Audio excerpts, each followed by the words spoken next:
All right, just posting a quick video of this experiment, kind of documented, and also see if other people who've been following this are interested. Um, but to sum up, what we have here is one of my working Computerland BC88 PCs. And we have here this hard drive. It is a Micropolis hard drive, and it came in this Computerland BC88, which has a bad power supply. I have tested some of these cards in my working machines, and the ones I've tested do work. I tested the computer card. I haven't tested the floppy controller. But anyways, over here, this is the same controller it was connected to. These are not the same cables, but they're newer cables that I've tested as working good. And it's in the same type of computer. And this controller and these cables do work with another known working hard drive. With this drive, I consistently get a 1701 error when booting up. So let's turn on our monitor here. And so we reached a point of, it's been suggested opening up this drive and that there could be something gummed up that caused the heads to not move. And so I carefully took the screws out and pried the cover open so that we could kind of see what's going on here. And what's suggested is to kind of press on that part down in there, which will move the heads out. They're kind of spring-loaded into the center there of the platters, and that would kind of get it loose. But I've not had much luck there. So here's what happens.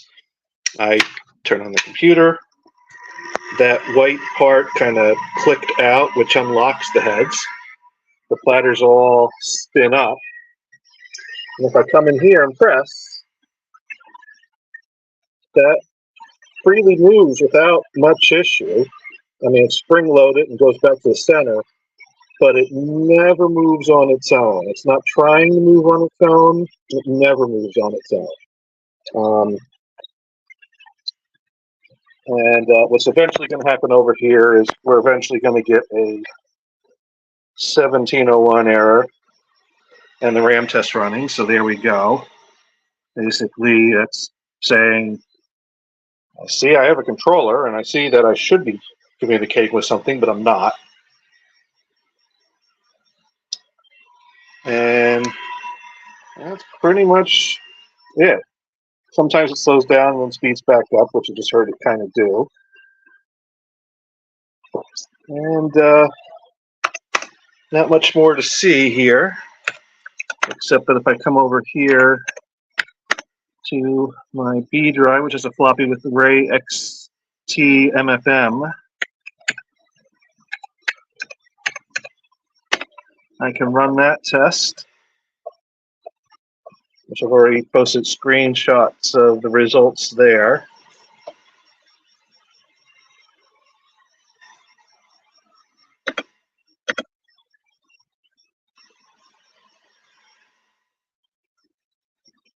And the hard disk controller reset fails, but that's because the drive's not good. If I run this test with a good drive, that's successful. But basically, yeah, not reporting is ready, nothing there. And it's still spinning, although it just slowed down. And again, if I could take this plastic piece and push. Oh, is it spinning down? Well, it's still spinning, but it's slowing down. It might actually be coming to a stop.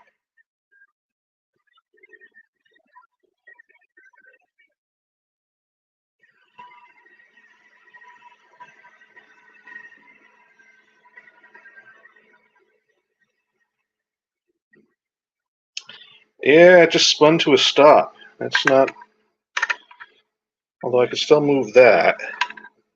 And it's not scraping. Well, it's probably not good to run that while it's still, but anyways. I wonder if it'll speed back up if I run the command again. I guess that's the amount of time it takes to time out and spin down when nothing's happening, because it's not spinning back up. No.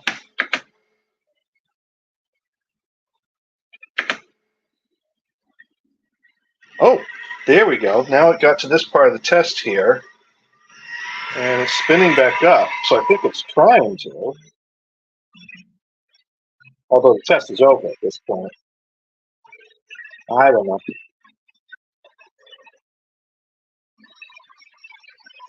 Anyways, that's pretty much all to see here. So we'll just turn this off, and I'll put the cover back on once I put my phone down. So yeah, my guess is whatever mechanics or electronics operate the head, something's broken there. At this point, probably any further, this is about as far as I'm comfortable taking something like this without it turning into a dissection beyond return job. Because I think any further digging in I'm going to do is just going to tear it apart irreparably. I don't know if anyone works on these for fun. If anyone does, they're free to have it, as long as they send me any data they happen to retrieve off of it. So yeah, like, comment, subscribe, all that same stuff, and have a great day.